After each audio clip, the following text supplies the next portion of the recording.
In chapter 10 of Political Treatise by Baruch Spinoza, Baruch talks about what can make a dominion last forever, which is something I've thought about. That is it possible that one dominion can last forever? I think not really, but maybe one dominion can exist for a very long time. Maybe, for example, the Roman Empire was around for many years, thousands of years, I think, or even the Persian Empire was around for a lengthy period.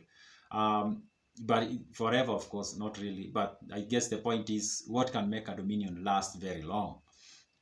And he says, if any dominion can be everlasting, that will be necessarily be so, whose constitution being once rightly instituted remains unbroken. So he says the only way that is possible is if that dominion has a constitution that is established when the dominion starts, and that constitution remains unbroken, which of course is impossible. And he continues to say, for the constitution is the soul of a dominion, Therefore, if it is preserved, so is the dominion. So if the constitution is preserved and unbroken, then the dominion continues to exist. I think this is more in theory. I don't think it's practically it's possible. Of course, we've not seen any dominion that has existed forever or everlasting. We've seen those that have been around for a very long time, but even those ones, they've not been the same thing throughout. They've been monarchy. At some point, they become aristocratic. At some time, they are led by dictators. So they change their form, basically. So he continues to say, but the constitution cannot remain unconquered. In fact, he goes on to talk about that, unless it is defended alike by reason and common human passion. Otherwise, if it relies only on the help of reason, it is certainly weak and easily overcome. So he says, for a dominion to exist forever or to be everlasting, number one, it has to have a constitution that is unbroken. But he goes on to say that there is no constitution that remains unconquered. Every constitution is conquered at some point. But he says the way that it can remain unconquered for a while, it's only if it is defended by two parts, reason and passion. If it's so logical and it's all about logic, it will fail. If it's all about passion, it will fail.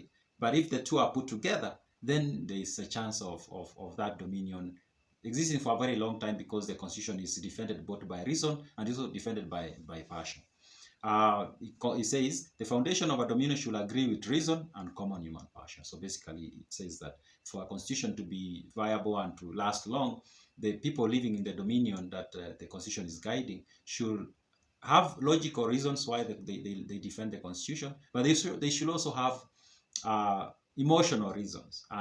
And reading the next book that I'm going into, it has occurred to me that I have had this wrong impression that religion and state started separately, and so they just merged at some point, and now we are doing the job of separating them.